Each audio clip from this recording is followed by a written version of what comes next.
Good evening, everyone. I am here tonight to convince each of you to join the National Donor Marrow Registry, which means you'd be willing to give your umbilical cord blood, your bone marrow, or your stem cells to a patient whose life depends on a stem cell transplant. My friend Laura was one of those patients. She was a loudmouthed Florida Gators fan, a very proud Army wife, and a runner. She actually ran the Army 10-miler just a few weeks before she got sick.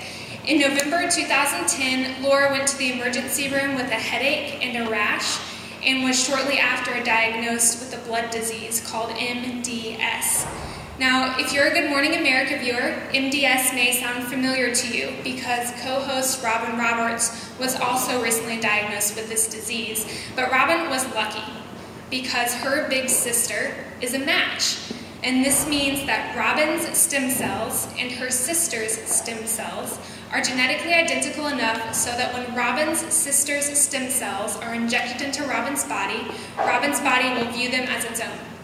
The stem cells will then be able to multiply and create millions of healthy red blood cells, white blood cells, and platelets. And if the transplant is a success, Robin will be magically cured forever. It's an incredible science, but one that requires a donor, and my friend Laura was not so lucky. And this is common. Only about 30% of patients can find a donor in their immediate family. The other 70% have to rely on the National Donor Registry.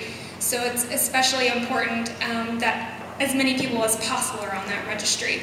We know that there's only a 1 in 20,000 chance that any two people will be a match. So when Laura found out that her donor would have to come from the registry, she asked all of her friends and family to join. Not because it was likely that one of us would save her life, but because every new donor on that registry provides hope to patients across the country.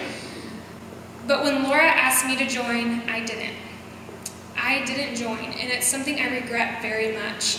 I can remember talking to my mom about it, saying, you know, I could see myself donating to Laura, of course. But I couldn't quite wrap my head or my heart around what it might mean to give a part of my body to a stranger. I didn't get it, and I wouldn't get it until March 18th of 2011.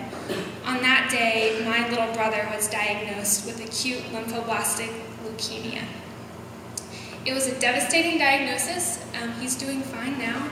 But on that day, he was rushed to Children's Hospital to the 10th floor, where there was a room waiting for him in the stem cell transplant unit. And we learned he would need 3 years of chemotherapy in a fight for his life. And if for some reason the chemo didn't work, he would need a stem cell transplant to survive. Now, I love this kid with my whole heart, but I am only his half sibling. So I am an unlikely match, and I'm it. And now it's my family who might someday be looking for a donor. So I did what I should have done all those months ago for my friend Laura, because I get it now. I went to BeTheMatch.org and I filled out a simple health questionnaire. A tissue typing kit was sent to my home, and I swabbed the inside of my cheeks. I put my swabs back in the mail to Minnesota, where the National Donor Marrow Registry is kept. And now I am on the list to be a potential donor. And I hope that someday I get to save someone's friend or someone's little brother. And I'm here tonight to ask each of you to make that same commitment. You know, I knew in my 5 minutes this evening I wouldn't be able to answer all of your questions about what it means to be a donor. I could just tell you my story and how much this has impacted my life and what it means to me to know that this registry exists. So if you're between the ages of 18 and 44, your young, healthy stem cells are especially needed. Please visit BeTheMatch.org and learn what it means to be a donor. If you are pregnant, please consider donating your umbilical cord blood.